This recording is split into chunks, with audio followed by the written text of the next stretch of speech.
निकाय चुनाव से जुड़ी इस वक्त की एक बड़ी जानकारी मिल रही है। निकाय चुनाव में ओबीसी आरक्षण पर बहस खत्म हो चुकी है। सूत्र ये बता रहे हैं कि सरकार के जवाब से कोर्ट संतुष्ट नहीं है और कोर्ट ने कहा है कि पॉलिटिकल और सोशल बैकवर्ड रिजर्वेशन अलग अलग है। सर्वे के बिना आरक्षण की सूची सुप्रीम कोर्ट के निर्देश के खिलाफ है। हालांकि सूत्रों के हवाले से देखिए जानकारी मिल रही है, लेकिन क्या इस पर फैसला आता है ये देखना होगा। ज्यादा जानकारी के साथ हमारे सहयोगी विवेक त्रिपाठी इस वक्त जुड़ गए हैं। विवेक, निकाय चुनाव को लेकर सुनवाई खत्म हो चुकी है, क्या कह रहे हैं हमारे सूत्रों के हवाले से क्या जानकारी मिल रही है? क्या कुछ फैसला आ सकता है या फिर अभी और इंतजार करना पड़ सकता है? बिल्कुल, देखिए 5 घंटे तक सुनवाई चली। सुबह 10:30 बजे शुरू हुई थी और लगभग 4:30 बजे के आसपास बहस समाप्त हुई है। दोनों पक्षों को डबल बेंच ने सुना, यानी जो याचिकाकर्ता थे वो पहले भी अपना पक्ष रख चुके थे। आज कुछ समय के लिए उन्होंने अपना पक्ष रखा। उसके बाद राज्य सरकार की बारी आई। राज्य सरकार ने अपने तर्क रखे और इस बीच कई बार दोनों के बीच में बहस भी हुई। जज को हस्तक्षेप भी करना पड़ा, न्यायाधीशों को हस्तक्षेप करना पड़ा। गर्मा गर्म बहस हुई और ये भी कहा गया कि जो राज्य सरकार की तरफ से कहा गया कि इसके पहले भी चुनाव हुए थे, तब ये मुद्दा क्यों नहीं उठाया गया और आज ये निकाय चुनाव के लिए क्यों उठाया जा रहा है। तो उस पर जज ने तल्ख टिप्पणी की, ये कहा कि अगर पहले कोई गड़बड़ी हुई है, कोई गलती हुई है, तो उसका मतलब ये नहीं कि इसको नज़रअंदाज कर दिया जाए। आप ओबीसी आरक्षण का डेटा कहाँ से लाए हैं, क्या सोर्स हैं, क्या उसका प्रोपोर्शन है, ये सब जानकारियाँ दीजिए। इस बात पर बहस हुई और आखिर बहस खत्म हो गई है। ये भी सूत्र बता रहे हैं कोर्ट के कि फैसला सुरक्षित रख लिया गया है और मंगलवार को ये फैसला सुनाया जाएगा, यानी कल परसों संडे और मंडे को नहीं, ये मंगलवार को ये फैसला 27 तारीख को सुनाया जाएगा, ऐसा जो अंदर सोर्सेज हैं। चूँकि अभी जज ने कहा है, वर्बली कहा है, उन्होंने जो बातें हैं वो अपना जो पूरा नोटेशन कराते हैं वो करा रहे हैं और जो अंदर सोर्सेज हैं हमारे वो ये बता रहे हैं कि 27 को ये फैसला आ सकता है, फैसला रिजर्व हो गया है। ये बड़ी जानकारी है कि आज पूरे इस 5 दिन से जो सुनवाई चल रही थी और आज जाड़े की छुट्टियों में जो स्पेशल बेंच बैठी है, इसीलिए बैठी है, आज से जाड़े की छुट्टियां शुरू हो गई हाई कोर्ट में, लेकिन स्पेशल बेंच रिक्वेस्ट पर बैठी थी मुख्य याचिकाकर्ता के और ये माना जा रहा था कि आज इस मामले में कोई ना कोई नतीजा निकलेगा, किसी न किसी हल पर पहुंचेंगे, क्योंकि 4 दिन बीते लगातार सुनवाई चल रही थी और 1 घंटे आधे घंटे से ज़्यादा सुनवाई नहीं हो पा रही थी। आज सुबह से 10:30 बजे जब जज आ गए थे, डबल बेंच के दोनों जज बैठ गए थे अपनी सीटों पर, उसके बाद से सुनवाई लगातार चली, 4:30 बजे तक चली और ये कर दिया गया है कि अब इस मामले में फैसला रिजर्व है और जो रिजर्व फैसला है वो जैसा कि आप बता रहे हैं कि फैसला आने की उम्मीद है मंगलवार को।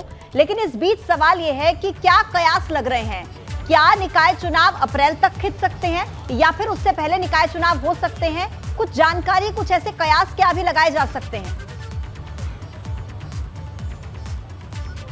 देखिए, जो 2-3 चीज़ें और सारी आशंकाओं और संभावनाओं पर चर्चाएं हो रही हैं। जो मुख्य याचिकाकर्ता हैं शरद पाठक, उनका कहना ये है कि चुनाव के लिए जो कमीशन की बात कही है, उन्होंने अपनी तरफ से कमीशन के गठन की बात कही है, उसको कोर्ट ने मान लिया है और कमीशन गठित होगा। ये उनका कहना है कि कोर्ट ने बहुत सहमत है उनकी बातों से, कमीशन गठित होगा। चूँकि जो पिछड़ा वर्ग आयोग है उसका गठन नहीं हुआ और उस आधार पर जो ओबीसी का आरक्षण हुआ है वो रैंडम सर्वे के आधार पर हुआ है। तो आयोग अगर नहीं है और रैंडम सर्वे को बहुत ज़्यादा प्रामाणिक नहीं माना जा सकता और ओबीसी आरक्षण का जो फार्मूला है वो राजनीतिक आधार पर होना चाहिए, पॉलिटिकल बैकग्राउंड पर होना चाहिए, ना कि सोशल बैकग्राउंड पर होना चाहिए। ये तर्क भी दिए गए। तो याचिकाकर्ता की बात को ध्यान में रखते हुए कोर्ट इसमें कमीशन के गठन का ऑर्डर कर सकती है और वो कमीशन जब गठित हो जाएगा तो उसके जो रिजर्वेशन का प्रोपोर्शन होता है उसको स्पेसिफाई करना होगा, उसको फाइंड करना होगा, देखना होगा, ढूंढना होगा, तलाशना होगा, स्पेसिफाई करके जो रिकमेंडेशंस देंगे कमीशन के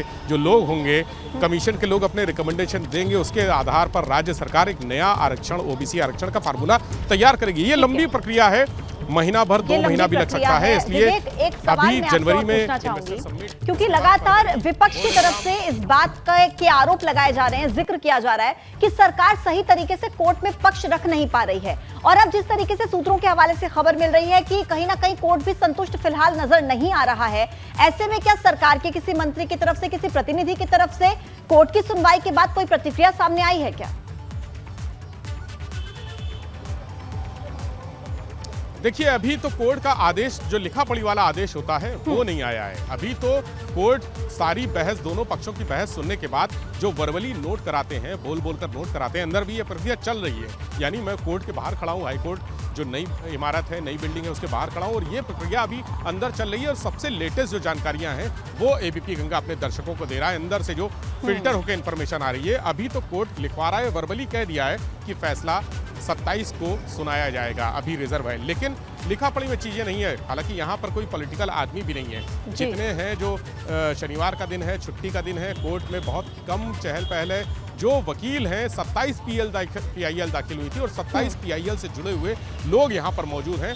बाकी पॉलिटिकल आदमी यहाँ पर कोई नहीं है। तो पॉलिटिकल रिएक्शन के लिए अभी बात होगी उनसे, जब ये लिखा पढ़ी में फैसला आएगा कोर्ट का, जब उनके वकील जो याचिका करता है और सरकारी वकील की तरफ से उनके जो बयान आएंगे वो आएंगे। उसके बाद ये सारे तर्क रखे जाएंगे कि आप बताइए कि जो तैयारियां थी, या चुनाव आगे टलेगा तो कितना आगे टलेगा, उसके लिए क्या जो प्रशासक लागू होना है। चूंकि राज्य सरकार को निर्देश दे दिए गए थे, 12 दिसंबर को ही ये निर्देश दे दिए गए थे कि सारे नगर निकाय और नगर निगम भंग कर दिए गए हैं, चूंकि इसी दिन चुनाव हुआ था। अब जो फैसला आना है उसके आधार पर अगर चुनाव की प्रक्रिया होगी तो ये मार्च अप्रैल तक होगी।